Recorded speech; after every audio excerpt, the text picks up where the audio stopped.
Io mi chiamo Gaia Cenciarelli, sono una scrittrice, una traduttrice e sono un'insegnante.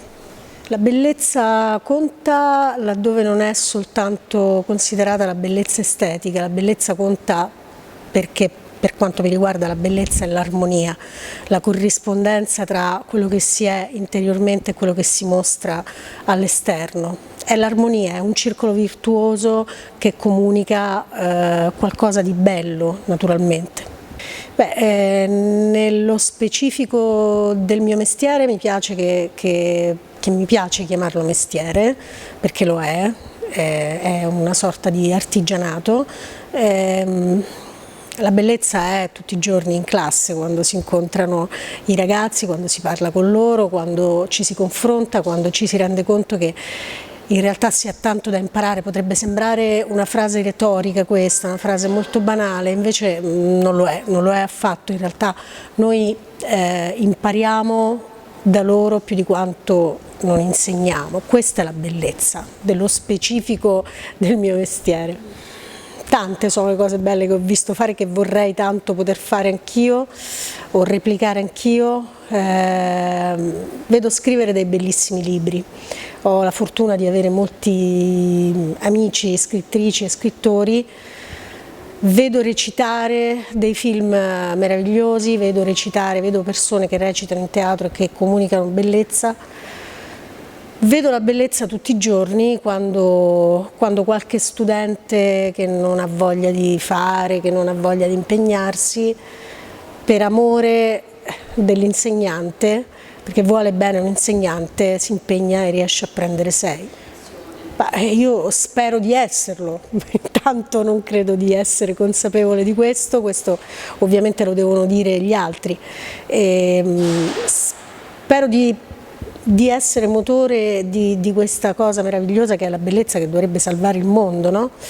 Lo diceva qualcuno di molto più autorevole di me. Spero di esserlo nel momento in cui mi confronto con la persona che ho davanti, che può essere un ragazzo, una ragazza, un adolescente, può essere un interlocutore, un adulto di qualsiasi tipo. Spero di esserlo attraverso i miei libri, attraverso le mie traduzioni. Ecco, attraverso quello che faccio.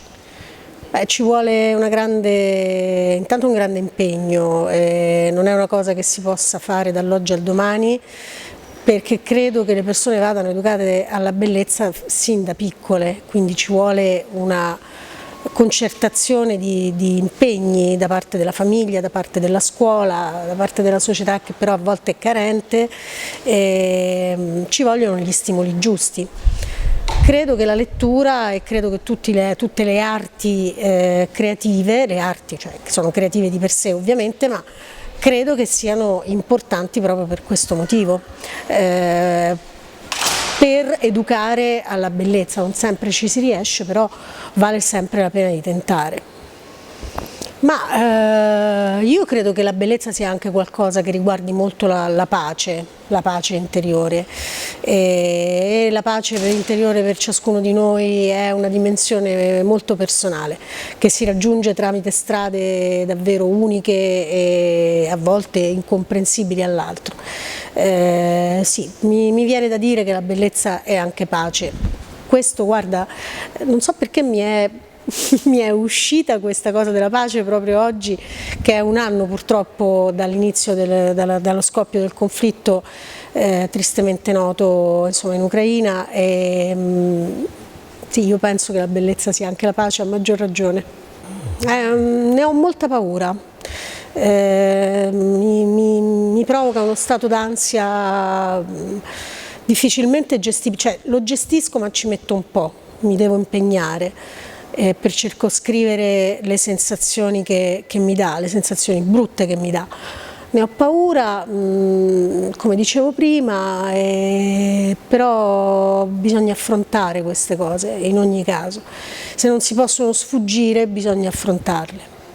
Che cosa si fa quando si incontra una cosiddetta classe brutta, definizione aberrante per quanto mi riguarda, però molto comune, molto frequente. Io, siccome non credo alla bruttezza di una comunità di ragazzi,